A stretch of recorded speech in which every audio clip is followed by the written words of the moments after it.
salut à toi, cœur de feu, cœur de joie.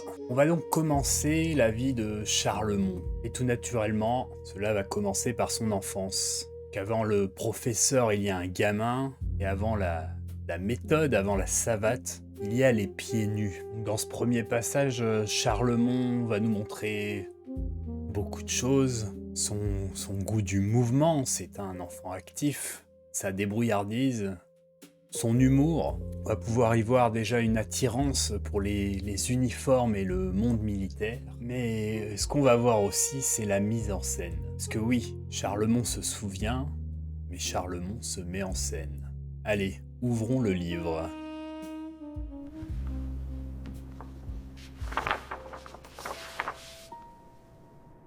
Joseph Charlemont. C'est à Lesdin, petit village du département du Nord, qu'en 1839, le 12 avril, minuit venait de sonner à l'église de la paroisse, Joseph Pierre Charlemont vit le jour, ou plutôt la nuit. On pourrait même dire qu'il ne voyait ni l'un ni l'autre, car à cet âge, il ne voyait pas encore clair. Ses parents, mi-tisserands, mi-cultivateurs, n'étaient pas heureux. Il y avait 3 enfants, 2 garçons et une fille. Charlemont était le plus jeune des 3. En 1840, ils partirent pour Paris, en croyant y trouver la poule au pot. Mais comme le bon roi Henri IV n'était plus à cette époque qu'un roi de bronze, paradant sur le Pont-Neuf, ils y trouvèrent la misère, ce qui arrive généralement aux pauvres gens de la campagne qui se figurent qu'à Paris, les alouettes tombent toutes rôties. Les chemins de fer n'existant pas encore, il fit la route en diligence de Cambrai à Paris, dans les voitures de Gaillard-Laffitte et compagnie, dont l'administration était rue du Boulois. Il a toujours cru se souvenir qu'en descendant de diligence, il avait vu des gardes municipaux à cheval ou des carabiniers avec leurs casques et leurs costumes étincelants qui montaient la garde au Palais Royal. Pendant 16 ans, il habita dans le quartier du Faubourg Saint-Antoine, rue de Charonne, numéro 139. Une vieille maison à 2 étages qui existe encore aujourd'hui. La famille habitait le 2e étage, lambrissé. Comme ses parents n'étaient pas heureux, il fut élevé avec des pommes de terre et des torgnoles. C'est peut-être ce qui lui a donné un avant-goût de la boxe. Quoique né à la campagne, il était vif et ne manquait pas d'adresse. Fort espiègle avec cela, il était toujours un des premiers lorsqu'il s'agissait de jeux remuants ou de quelques farces à faire. Il est vrai qu'il n'était pas le seul de cette trempe, la graine de Gavroche ne manquant pas à Paris. Les maraîchers du quartier en ont vu de dur, leurs cloches et leurs châssis cassés avec des pierres, leurs citrouilles chippées, les sonnettes des portes ornées d'un chat vivant accroché par la queue. Dérangeaient ces pauvres jardiniers qui croyaient toujours à des visites de clients. Que de pêches, de prunes ou de poires dévalisées et d'arbustes abîmés, mais aussi que de raclés, d'oreilles allongées, d'âmes. C'est tout ce que pouvaient faire ces pauvres croquants, se payer sur la bête. D'autre part, ces pauvres petits mioches n'avaient jamais de friandises à se mettre sous la dent, ni fruits ni gâteaux, ils n'avaient même pas le nécessaire, toujours affamés, un boyau vide avec une place attendant toujours un cornet de pommes frites. Aussi Charlemont savait bien que le maître charron qui demeurait dans la maison et qui lui permettait de jouer sur ses gros arbres avait souvent besoin de faire tirer son soufflet de forge et d'envoyer chercher son tabac à fumer. Il n'était jamais loin, et comme par hasard, il était toujours là au bon moment, et surtout très vif à faire sa commission. D'abord, ses vêtements ne le gênaient guère, comme souliers, la chaussure du père Adam, un pantalon court à corsage, la chemise passant par la fente ménagée derrière pour les nécessités journalières. Voilà pour le costume, une tête blonde rappelant une quenouille de chanvre emmêlée. Le plus important et ce qui le stimulait le plus, c'était le cornet de pommes de terre frites, qu'il rapportait à chaque fois. Il savait bien que c'était pour lui, quoique le brave charron faisait semblant d'en manger une ou deux pour lui faire croire qu'il les avait envoyés chercher pour lui-même. En lui remettant le cornet, il lui disait « Petit, ne va pas auprès des autres. Ils te les prendraient. Mets-toi dans ce coin et mange le reste. » Et le reste, c'était tout. Charlemont se régalait. Mais ce qui le gênait fort, c'étaient les paillettes de fer enflammées qui sautaient de son côté pendant que le charron forgeait. Un jour, allant à l'asile chez le père Eugène, Faubourg Saint-Antoine, Il s'arrêta rue de Montreuil pour jouer à la marelle. Il déposa à terre son petit panier, garni de 2 petites tartines de beurre et fromage blanc. Quand il voulut le reprendre, pour s'en aller à l'école, le panier avait disparu et fut introuvable. Ce qui ne le fut pas, c'est l'implacable tripoté en rentrant à la maison. Comme instruction, le père Eugène montrait aux enfants à faire des petites constructions dans le jardin, avec des petits bouts de bois qu'il découpait avec son couteau. Souvent, il envoyait un petit garçon lui chercher 3 sous de tabac en carotte. Charlemont ne savait pas ce que c'était. Il croyait que ce devait être bon à manger puisque le père Eugène en mettait dans la bouche et le suçait. Aussi désirait-il pouvoir être appelé à faire la commission. Ce jour vint enfin et Charlemont, tout heureux, allait pouvoir goûter cette gourmandise. Le père Eugène lui donna 3 sous. Il partit chez le marchand de tabac. Aussitôt servi, il sortit et entra dans une allée, prit dans le paquet un petit morceau qui avait parfait le poids, le mit vivement dans sa bouche et sortit dans la rue. Il fit une grimace affreuse et cracha le morceau, bien convaincu que ce ne pouvait pas être ça que le maître suçait. Un jour dans la classe, étant au tableau d'alphabet, il vit le maître retirer quelque chose de sa bouche et le jeter dans le coin du calorifère. Cette fois, pensa notre gourmand, je suis bien sûr de ne pas m'être trompé. Il guetta le moment propice, alla ramasser l'objet et le mit de suite dans sa bouche. C'était la chique du père Eugène. À partir de ce moment, il n'insista plus, convaincu que c'était mauvais. En s'informant du reste, il apprit que les hommes chiquaient le tabac. On était nombreux dans la famille Charlemont. Le père, la mère, 3 filles et 3 garçons. Cela faisait 8. Il y en avait 3 petits qu'il fallait ou bercer pour les endormir ou leur donner la bouillie. Souvent, on mangeait la bouillie. C'était plutôt fait. Puis on allait jouer. On s'esquivait quelquefois pour aller jouer, mais on le payait en rentrant. Il fallait aussi se mettre au rouet pour dévider de la laine ou du coton. On ne pouvait pas aller jouer, c'était ennuyeux. La table était généralement garnie d'un grand soupière de soupe aux légumes et quelquefois d'un morceau de fromage ou de brie, ou bien encore d'un grand plat de légumes fricassés. Quand le fond de la marmite avait un peu brûlé, la fricassée, on appelait ça le gratin. C'était à celui des mioches qui l'aurait. Ce n'était pas bon, mais cela garnissait le ventre. Pour boisson, dans un coin de la chambre, un grand pot à eau, avec une jarre en terre dessus, jouant l'office de verre. Quand Pierre se levait de table pour aller boire, Paul disait « Apporte-moi une jatte ». Le dimanche, on mettait le pot au feu. On buvait une chopine de vin entre tous. Quelquefois, on montait à la barrière, ou bien on allait faire une promenade dans les champs. On buvait une chopine, rarement 2. Le vin n'était pas cher et il était bon, mais les salaires étaient très faibles. On ne rentrait jamais pompette. En ce temps-là, il n'y avait pas d'eau dans les maisons. Il y avait bien des puits, mais l'eau n'était pas potable. Il fallait aller chercher loin, à la grande fontaine du coin de la rue Baffroy, à au moins 1000 mètres de la maison. C'était dur pour de jeunes enfants contraints de porter 2 seaux d'eau, surtout l'hiver. Les mains étaient gelées, l'eau se répandait sur les jambes. Il y avait bien quelquefois un Jean Valjean quelconque qui vous portait un peu vos seaux, mais c'était rare. Les charbonniers vendaient bien de l'eau, mais les malheureux ne pouvaient pas en acheter. Aujourd'hui c'est le contraire, c'est du vin que vendent les charbonniers, mais les pauvres ne peuvent pas en acheter. Lorsqu'on déménageait, il n'y avait pas besoin de déménageurs ni de voitures. Toute la maisonnée était de la fête, petits et grands. Le trop simple mobilier était transporté à bras, gare la casse. Cela ne coûtait pas cher, mais quelques suées et quelques courbatures. Il y en avait pour 8 jours à se remettre de cet assaut. Nous avons dit plus haut que dans la maison habitée par la famille Charlemont, il y avait un puits garni de sa grosse corde en écorce et de son seau de bois en forme de petit baril. C'était là, hiver comme été, le cabinet de toilette du père et des 3 fils. Un jour, après s'être bien lavé la tête au savon noir, et pour se rincer, Charlemont avait introduit sa tête dans le seau, mais voulant la retirer, il ne put y parvenir et commençait à s'asphyxier. Lorsqu'il eut l'idée de se rouler à terre, une bonne femme qui se trouvait par là vint à son secours, le releva avec son seau toujours sur la tête, mais l'eau s'étant écoulée, il pouvait respirer. on ne pouvait toujours pas lui retirer la tête du seau. Il fallut que le père Colpin, le menuisier, démolisse le seau en le sciant, pour pouvoir délivrer Charlemont de sa gênante coiffure. C'eût été drôle de le voir se noyer dans un seau d'eau, lui qui était déjà fort nageur et qui ne trouvait pas la Seine assez large. Si les liards étaient rares, les sous l'étaient encore plus. Charlemont n'en désirait pas moins jouer aux billes et à la toupie. Alors quand sa mère lui envoyait chercher un sou d'oignon ou de poivre, il se faisait bloquer les billes par un autre, espérant gagner.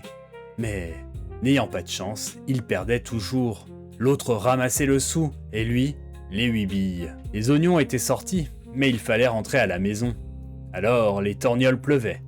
La mère allait reprendre le sou à l'autre en lui rendant ses 8 billes. Le plaisir n'était pas de longue durée pour notre gamin. Une autre fois, c'était une toupie qu'il avait trouvée et qu'on venait réclamer presque aussitôt à ses parents. Nouvelle distribution. Lorsqu'il avait le bonheur d'en posséder une pour de bon, il lui manquait un fouet pour la faire marcher. Cela coûtait 1 sou. Il ne l'avait pas. L'épicier d'à côté en avait bien un paquet pendu à sa porte. Il était facile d'en prendre un. Il n'y avait qu'à tirer. Mais ce qui n'était pas facile, c'était de ne pas faire remuer les autres qu'on apercevait alors de l'intérieur du magasin. Ne songeons pas à cela, notre gosse se sauvait en traînant le fouet. Il était à peine rentré chez sa mère, tenant encore en main le corps du délit, que l'épicier, un être importun, venait réclamer sa ficelle, encore une ration de taloche, et ainsi de suite.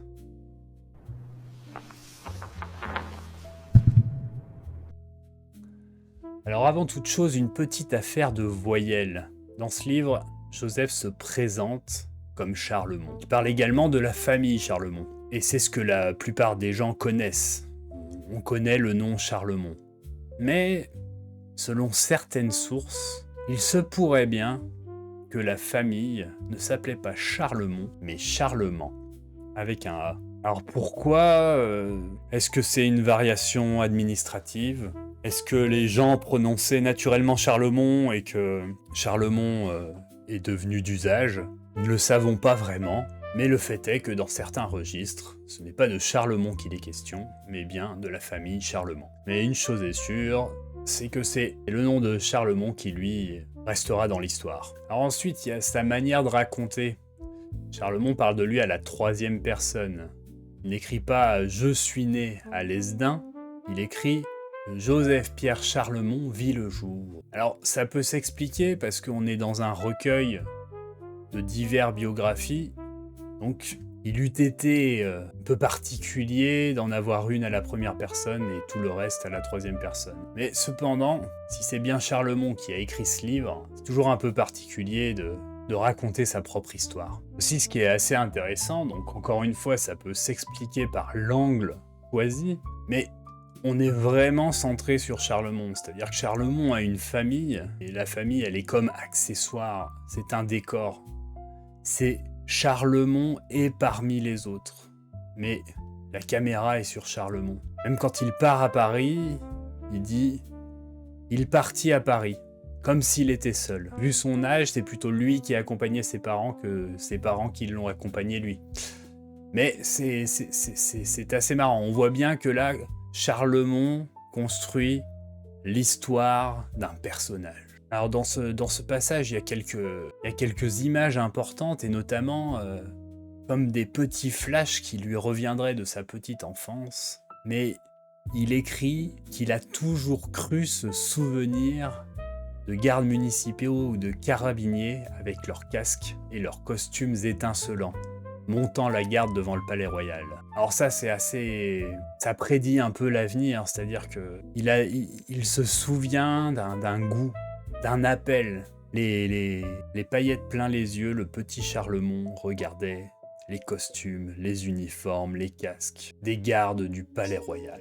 Il est appelé par la grandeur et la grandeur des armes. Alors c'est sur ce genre d'image qu'on peut se poser la question, parce que là, si on fait le calcul, il avait à peine plus d'1 an. Donc est-ce qu'on est sur la construction d'un personnage, ou est-ce qu'on est vraiment sur les brides que Charlemont a retenues de sa petite enfance ? Je vous laisse libre juge. Mais on retiendra ça, sa première vision de Paris, ce sont des hommes armés, des chevaux, des casques, des uniformes étincelants. Comme beaucoup de jeunes garçons, il semble attiré par le monde militaire, par ce qui brille, ce qui marche droit, ce qui porte le sabre et monte la garde. Et lorsqu'on connaît la suite, ce souvenir paraît presque annoncer le personnage. Le vieux maître regarde l'enfant et reconnaît déjà dans le reflet d'un casque le soldat qu'il deviendra. Petite anecdote intéressante sur Henri IV. La famille Charlemont quitte Lesdin en espérant trouver à Paris, écrit-il, la poule au pot. Alors la poule au pot, c'est évidemment une référence au grand mythe d'Henri IV, le bon roi. Celui qui aurait souhaité que chaque laboureur puisse mettre une poule dans son pot le dimanche. Une image de prospérité modeste. Pas nécessairement des palais ou des lingots, simplement le peuple qui mange correctement. Et quand les Charlemont arrivent à Paris, Henri IV est mort depuis plus de 2 siècles. Il reste seulement sa statue équestre de bronze sur le Pont Neuf. Charlemont écrit donc qu'il croyait trouver la poule au pot, mais que le bon roi Henri IV n'était plus qu'un roi de bronze paradant sur son pont. Autrement dit, le roi est toujours là, la promesse aussi. La poule, en revanche, semble avoir raté la correspondance. Et donc on va noter quand même que la famille de Charlemont est décrite comme malheureuse, que du coup elle quitte sa contrée, elle déménage sur Paris, comme beaucoup de familles qui la suivront, pour essayer d'avoir une meilleure condition, de sortir son épingle du jeu dans la capitale. Charlemont nous dit de ses parents qu'ils sont mi-tisserands, mi-cultivateurs. Il appartient donc à ce monde rural dans lequel on complète souvent le travail de la terre par une activité textile. On cultive, on tisse, on travaille à domicile. Et dans les anecdotes, il nous parlera du rouet. Donc tout le monde est mis à contribution pour participer à la survivance de la famille. On dépend des récoltes, on dépend des commandes, on dépend de l'économie. Donc sur Paris, il s'installe rue de Charonne. Alors rue de Charonne, c'est dans le faubourg Saint-Antoine. C'est le Paris des artisans, des ouvriers, des ateliers, des petites cours, des maraîchers aussi. Et donc on n'est pas on s'en doute bien, venant d'une famille modeste, Charlemont arrive à Paris, il arrive dans les quartiers modestes, tout simplement. Et donc on a ce jeune Charlemont, ce jeune Joseph, qui apparemment est plein de vigueur et loin d'être le dernier à faire les 400 coups. Il vole des fruits, il casse des châssis, il tire des sonnettes, il court, il grimpe. Il se fait poursuivre, il reçoit des raclées, il vole. Alors, les enfants de cette époque sont de sacrés numéros et apparemment, ils vont même parfois attacher des chats par la queue à des sonnettes. Donc, c'est assez particulier. Tu m'étonnes qu'ils se recevaient des corrections, quoi. Alors, petite précision qui a son importance, Charlemont nous dit qu'il sait nager. Alors, c'est pas tout le monde, hein, même à notre époque, il y a des gens qui ne savent pas nager, donc apparemment, Charlemont, jeune garçon, traverse déjà la Seine, donc on est sur un spécimen. Autre expression qui aurait pu retenir votre attention, la chaussure du père Adam. Bon ça, c'est qu'ils n'avaient pas de chaussures, tout simplement. Donc, on n'est pas encore sur de la savate, faut déjà acquérir des chaussures. Donc après, combien de temps ça a duré, on ne le sait pas. Peut-être que nous verrons dans la suite de l'ouvrage un moment où les premières chaussures de Charlemont, on ne sait pas, mais apparemment, Charlemont démarre sans chaussures. Donc là, on n'est pas encore sur les traités de savate. Hein. Si un personnage intéressant, le personnage du charron. Donc là, on voit une figure bienveillante, une figure masculine, parce que on remarquera que Charlemont ne parle pas de ses parents. Par contre, il nous parle du charron qui lui offre quelques sous pour aller faire des commissions et qui lui offre des cornets de frites. Donc c'est toujours appréciable. On voit que la rue l'éduque et donc il a des figures un peu protectrices comme ça qui le guident et qui le conseillent. Attention, Charlemont, ne va pas auprès des autres. il te prendrait tout. Mets-toi donc dans un coin et mange le reste. Aussi, vous aurez noté qu'à un moment, Charlemont nous parle d'asile. Donc l'asile, c'est pas pour les fous, c'est pas un hôpital, c'est pas... En fait, c'est plus ou moins une école maternelle. C'est l'endroit où les jeunes se réunissent et donc on a le père Eugène qui est la figure qui s'occupe d'eux. Alors qu'est-ce qu'il leur apprend? Il leur apprend à faire des petites constructions avec des petits morceaux de bois. Écoutez, on est sur du rustique, hein, mais c'est surtout pour les occuper, leur donner quelque chose à faire, et puis que, vu ce qu'ils ont l'air de faire quand ils sont livrés à eux-mêmes, on essaie de les occuper un peu. Un petit épisode également autour de l'eau. Comme... Je ne sais pas si vous le savez, mais l'eau potable présente dans toutes les maisons, c'est quand même quelque chose d'assez récent. Souvent, il fallait aller au puits, et il pouvait être plus ou moins loin. Donc là, on a la petite Seine. Donc oui, il faut aller chercher l'eau avec des seaux, et même en hiver. Et du coup, on a des petites scènes comme ça qui montrent un peu la dureté de la vie de l'époque, mais ce qui aussi forge le caractère, hein. Alors, ce qu'on peut voir se dessiner, c'est au-delà d'une spécificité à la vie de Charlemont lui-même. On voit que Charlemont est un enfant issu d'un milieu modeste, d'une famille de campagne qui monte sur Paris. Et on voit que on a affaire à une vie assez physique, sûrement beaucoup de courses, beaucoup de jeux, porter de l'eau, tirer le soufflet du charron, déplacer les meubles lors des déménagements, tourner le rouet, s'occuper des plus jeunes. On est sur des corps habités, sur quelque chose de presque organique. À l'époque, la famille habite dans les rues, et les rues sont habitées par les familles, et tout se mélange, et on ressent comme ça quelque chose on ressent le petit Charlemont qui est complètement intégré dans cet environnement, avec pas mal de torgnoles au passage. Donc ce que nous raconte Charlemont dans ce premier passage, c'est pas seulement ce que Charlemont a vécu, mais c'est aussi comment il a envie que commence son histoire. Donc ce qu'il nous souligne bien, c'est que son histoire n'a pas commencé dans une académie, il n'a pas été élevé par des grands maîtres, il était pieds nus, dans des rues modestes, la chemise dépassant du pantalon, et déjà un sacré caractère. Donc voilà les amis, premier épisode terminé. Écoutez, on va faire des petits épisodes comme ça, avec commentaires. J'espère que cela vous a plu. N'hésitez pas à liker cette vidéo, n'hésitez pas à la partager. Je vais essayer de faire des épisodes assez régulièrement. En tout cas, écoutez, je vous souhaite une bonne continuation. N'hésitez pas à aller voir d'autres vidéos. Et puis, à cœur joyeux, rien d'impossible. Donc que la joie soit avec vous.